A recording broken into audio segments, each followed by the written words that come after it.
So today we're going to talk about riding the wheel. All right. So now what are you going to learn? You're going to learn the covered of a covered call, structure of a cash secured put, how premium decays, the perfect covered call and put, the 5 secrets of a great covered call cash secured put. By the way, does anybody actually think that if I had a secret to trading that I would come on in a room with 200 plus people and tell you what my secret was? If I had a secret that to making me a ton of money, what do you think I would do with it? What do you guys think? Think I'd walk in here and be like, here you guys, here's a secret. All right, here's a secret to what I do. No, there's no such thing. All right. Oh, sorry, didn't mean to click on that. So, and then we're going to talk about the triple income wheel. All right. So, let's begin. All right, what is a covered call? All right, a covered call is a combination of long stock and short call. Pretty simple. All right, combination creates positions that can produce positive cash flows, increase an investor's margin for error, and help the investor with sell decisions. One of the crazy things that I think a lot of people have is they don't know when to sell. They don't know how to get out of a trade, which is always shocking to me. So let's look at how we built this. All right. So let's make a covered call. And this is an old example, but one example is the same as the next. All right. A covered call starts with a long stock position. All right. In this case, we can use Minnesota Mining and Manufacturing for 97.29. All right. Then next, I would sell a call to collect quote unquote time premium. All right. I can sell a call at $1.63. All right.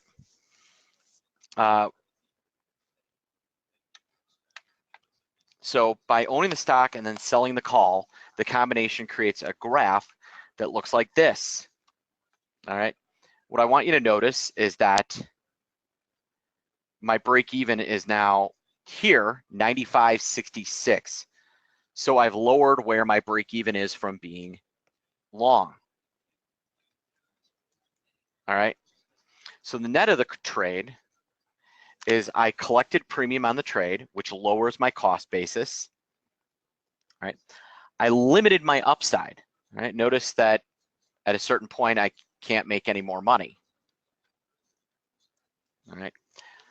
So if the stock gets above 97.5, my stock will get called away, and the most I'll be able to make is the 21 cents between 97.29 and 97.50, and the amount of premium I took in my call, $1.63. So my break even on the downside is now 95.66, but the most I can make on the stock call combo is 99.13. All right. So now what is the yield of the trade?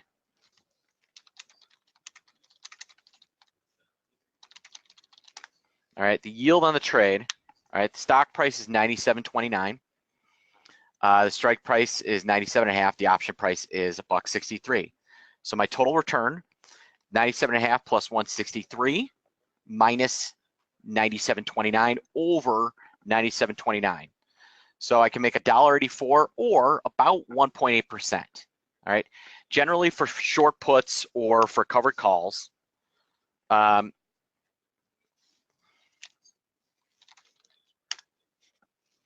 right, my minimum is 1% for covered calls and things like that. All right. So here's an example I've done in Apple. This is an old example, but it works. All right. You can see Apple was about half the company it is now.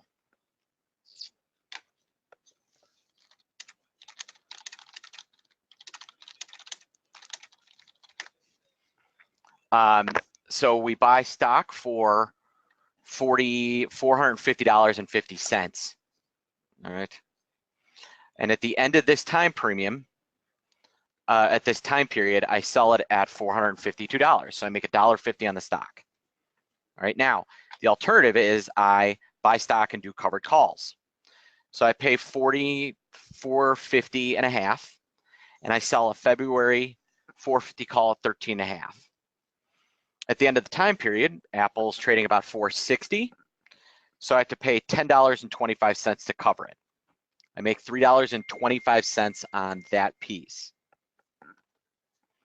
Then on my, I rolled a March and I sell a March 460 call at 13.60. I pay 2 cents to cover it. So net, I make $13.58. And then my final sale, Apple drops. It's the April 445s. I sell it at $14.75 and I have to buy it back for $17.80 if I don't want to lose the stock. So over the 3-month period, if I just bought stock, I made $1.50. And that's a return of 1.33% annualized. But if I did the covered calls and long stock, I made $15.28. That's an annualized return of $13.57.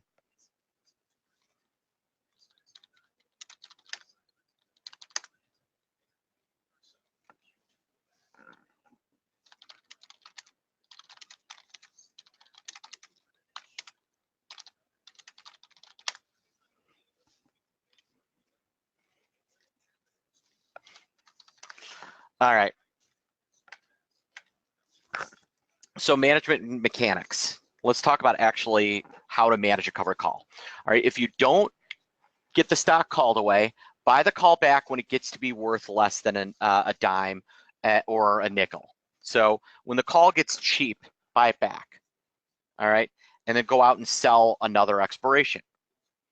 All right. So now if the stock runs through the call, generally speaking, here's what I like to do. I like to let the stock get called away. All right. Or I will cover the call and sell the stock if I don't want to pay an assignment fee. All right.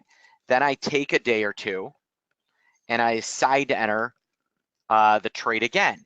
All right. Now, why is it valuable once you get called away to take a day to think, to look at the market and to make a second decision to sell?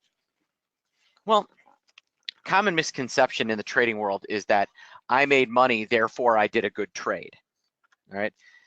Nothing could be further from the truth. You have no idea how often people make terrible trades that make money, and they're what we like to call lucky in the business. So spend some time analyzing to make sure that you did the right thing. All right, so now what does this trade look like? All right, we just looked at the covered call. All right, so let's compare our cash secured put right here and our covered call right here. They look pretty similar, right? Because they are pretty similar. There are very small differences between these two, but that's about it. All right, the cash secured put has almost the same risk characteristics as a covered call. Right, the main difference in terms of risk comes from assignment. All right, so when you get assigned on a covered call, the stock gets taken away from you. When you get assigned on a put, the stock gets given to you. All right, so generally speaking, in terms of assignment, a covered call will only get called away where there is a dividend. All right, so if there's a dividend, all right, or an option is in the money at expiration. I have seen in my 20 years of trading, really, well, 16, I'm not that old. My 16 years of trading, I've seen an in the money call assigned on 1 or 2 occasions, and that's it. All right. Now, a cash secured put will get put to the trader when an option is in the money at expiration. An option becomes extremely in the money prior to expiration. All right. And this is related to carrying costs. All right. So generally speaking, if there's something that's really, really, really deeply in the money, all right, and interest rates are higher, you could see assignment, but interest rates are non-existent. Thus, assignment's kind of non-existent.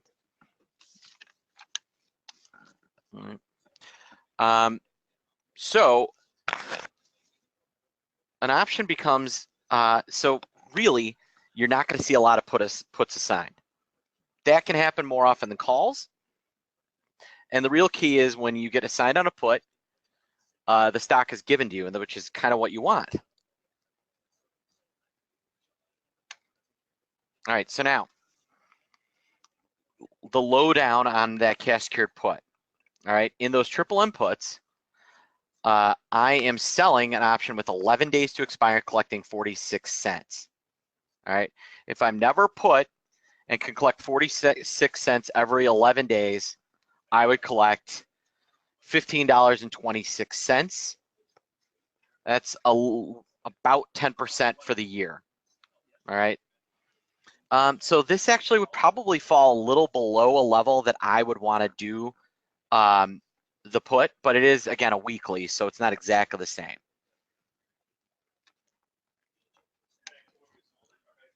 All right. So the major difference in mechanics is, again, that cash secured put should be sold slightly out of the money instead of slight in terms of below the underlying price, as opposed to slightly out of the money above the underlying price. All right. And again, if the put can be bought back for less than 10 cents and minimum less than a nickel, cover. All right. Buy the put back and roll out. All right. If the stock gets put to you, you will be willing, and you're willing to accept delivery. Be prepared for a wheel trade, and I'm going to talk about that in a little bit. Duration.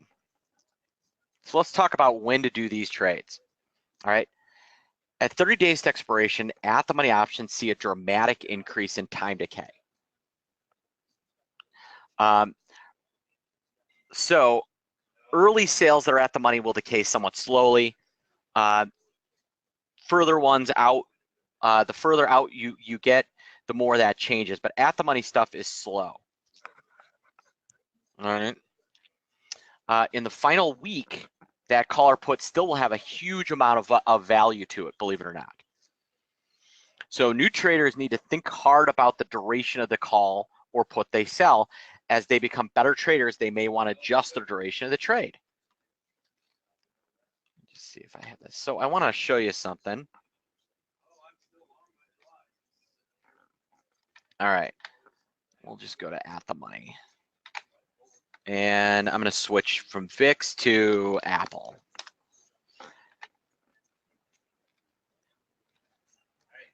All right, so let's look at Apple. So Apple is trading 152.93. All right, and what I want you to notice is that the May 12th puts have 2 days to expire, and they're worth almost $1.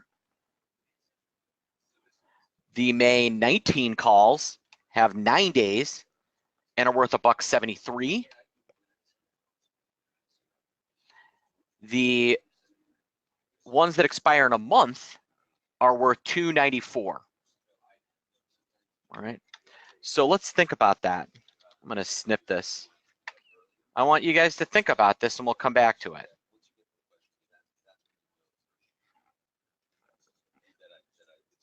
All right, so this is a chart of option premium time decay.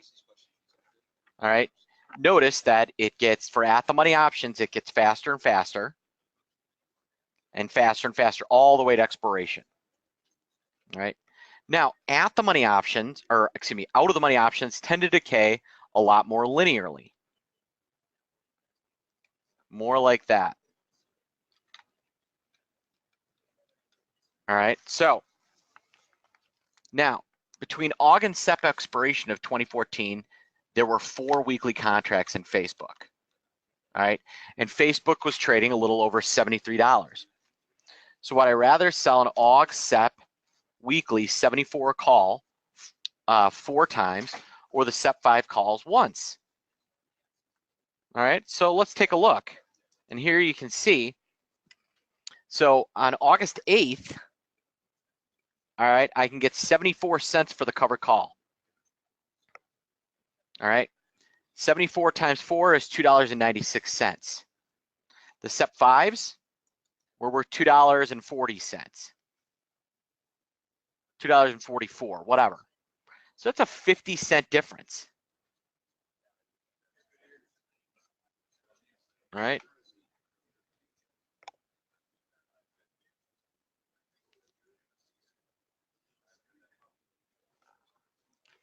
So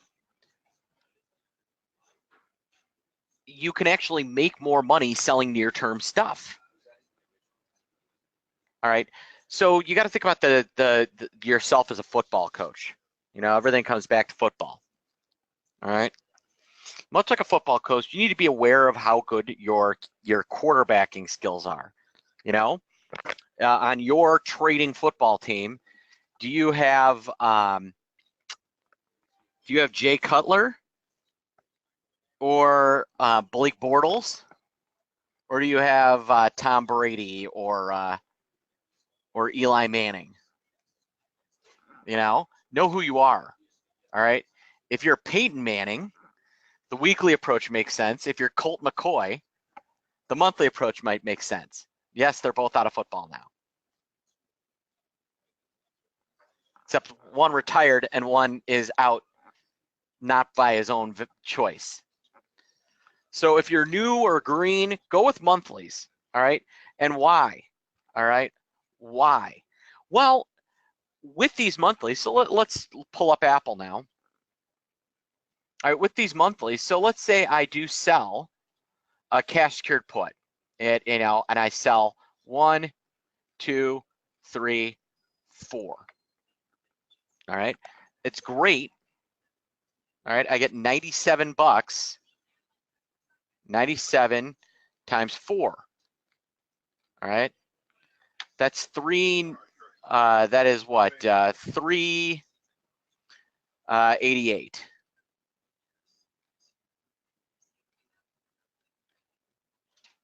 Right, not bad, especially if going out the 4 weeks, I can only get 256.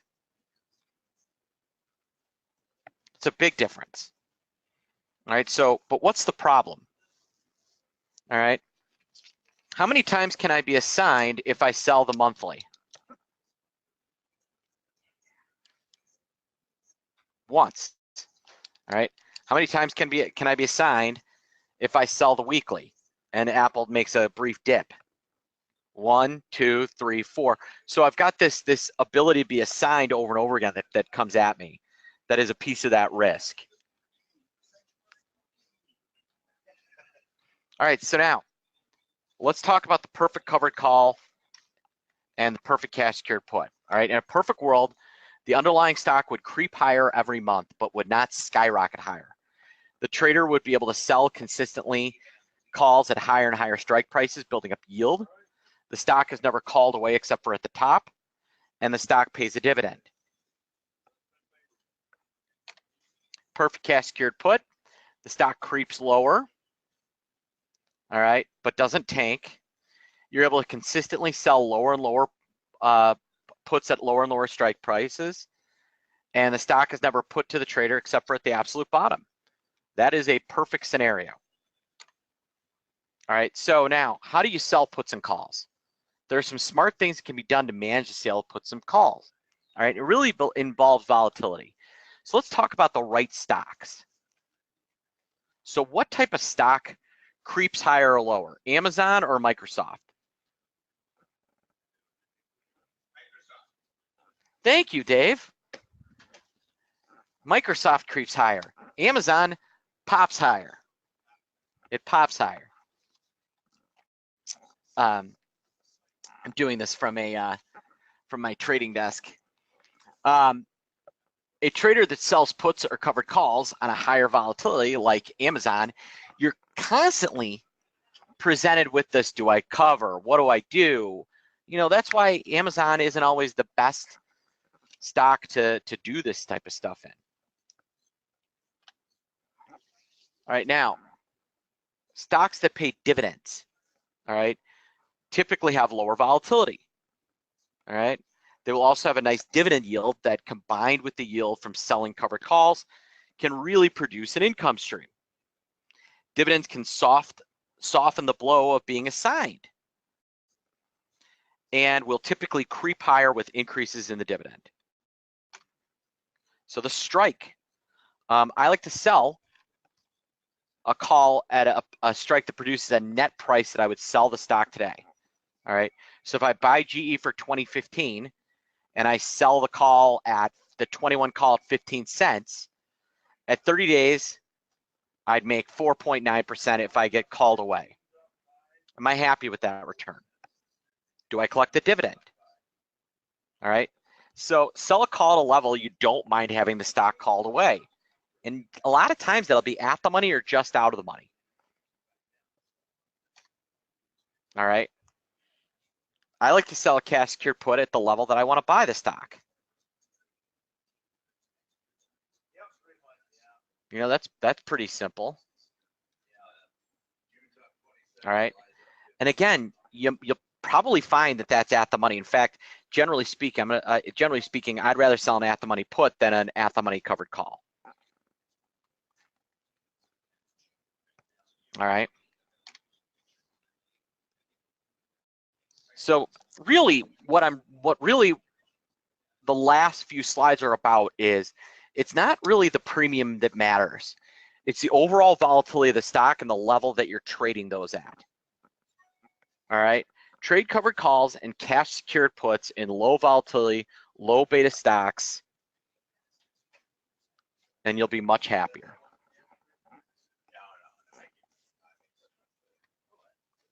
All right, so take a look at this. Here's GE. 16% volatility is 1% movement a day. Is that manageable? I think it is. And you can see, look at the premium that I'm getting here. All right, this red line represents the premium level. Movement. All right, if I can get a spread here like I've got, I'll be very happy. All right, so now let's talk about the secrets to covered calls and cash secured puts. Again, isn't this going to require a huge amount of capital? Well, you can use spreads as well to execute this strategy. So in truth, there are no secrets to anything in the trading world. All right. Now, I run a fund.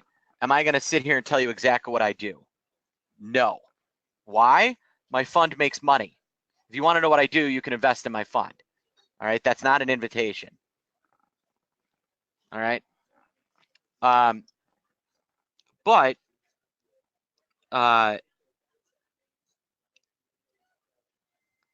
there are things that we can talk about that are smart, that smart people know how to do. All right, that smart people approach trading with. And so while they're not secrets, there are a lot of things that people don't know or don't take the time to do.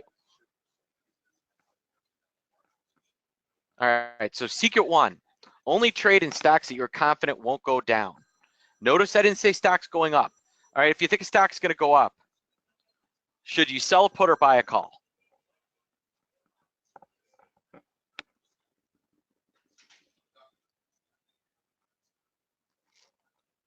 All right.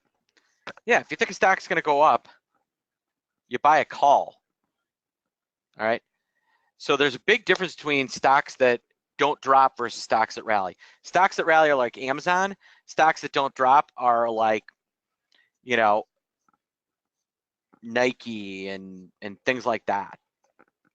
Some of these low vol things. All right. Secret 2. Find stocks that are lower volatility. Like I said, lower volatility, they pay a smaller premium, but they won't fall below your break-even line very often. All right. If it does, it will only do so by a small amount.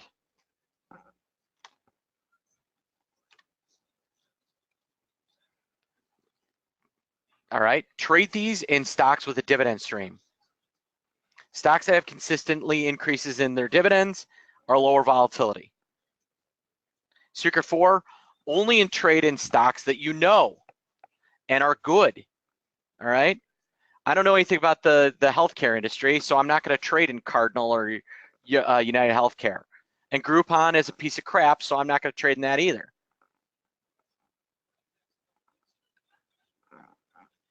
Secret 5, if the premium is too cheap, you have to say there's no option I'm willing to sell right now and move on. It almost never makes sense to sell an option worth 10 cents or less, and it almost always makes sense to buy back a put or a call for a nickel and roll to a different strike.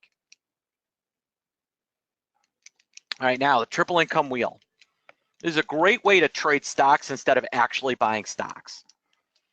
All right, and I call it the wheel.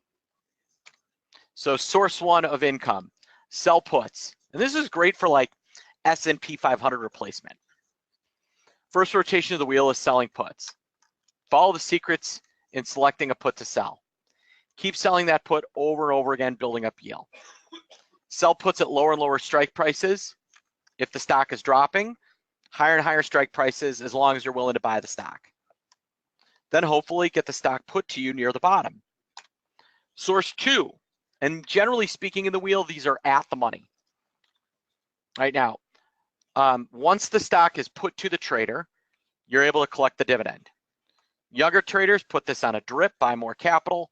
Older people and employees of the actual company, one, you probably shouldn't be trading a wheel in a company you work for. All right, take the income and put it somewhere else. Source 3, sell calls.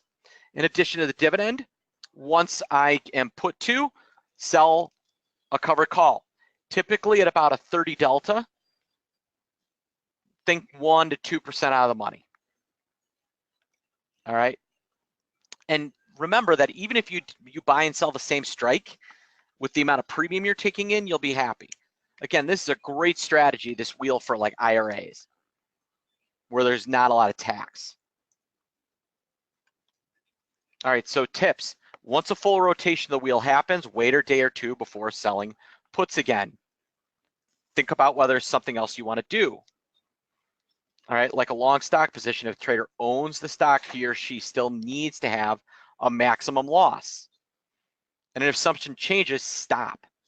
All right, IBM used to be the wheel trading of stock special.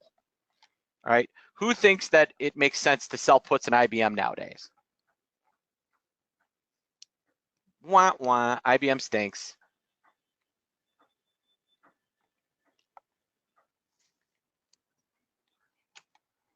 So here's an example of Oracle that I did for thestreet.com a little while ago.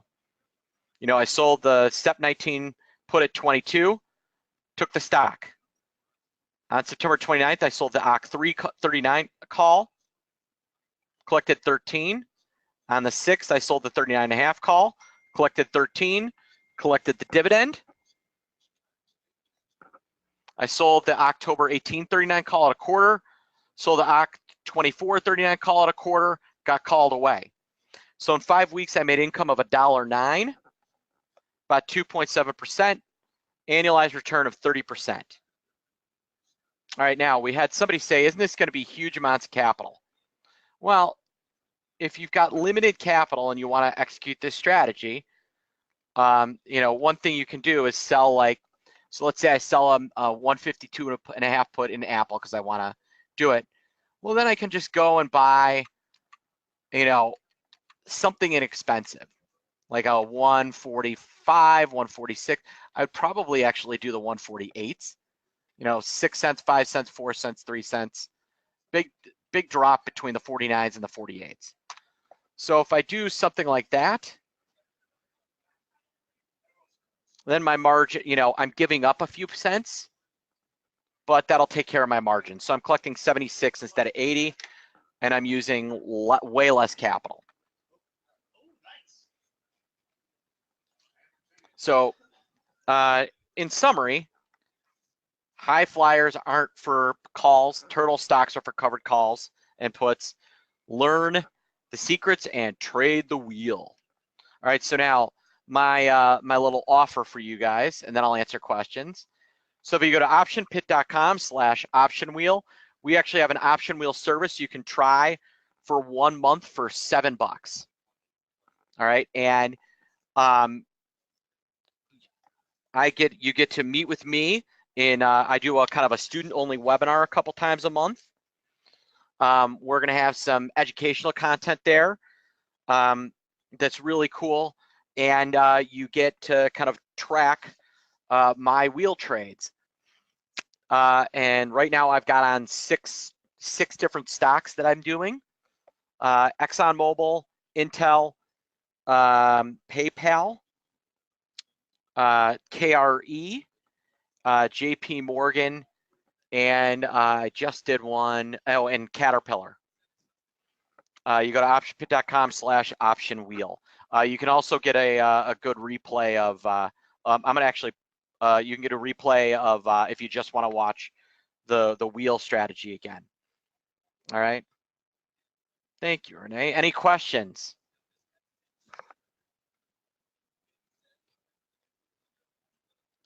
Either on the wheel or on anything else?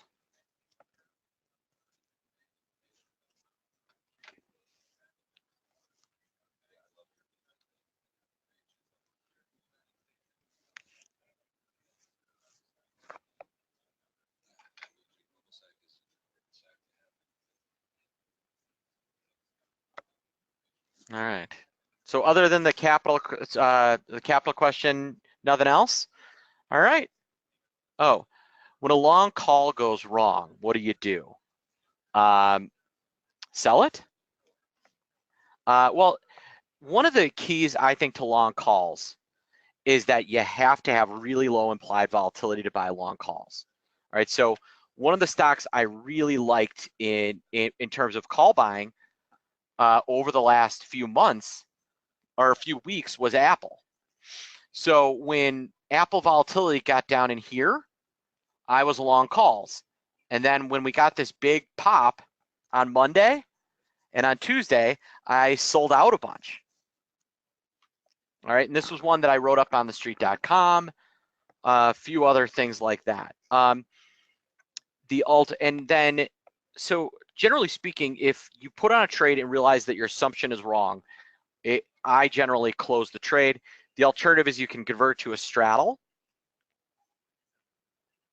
So you can buy a put. If the volatility is still low and you were just wrong on direction, one can buy a put. If the volatility pops, you can convert it into a butterfly or a call spread to reduce cost.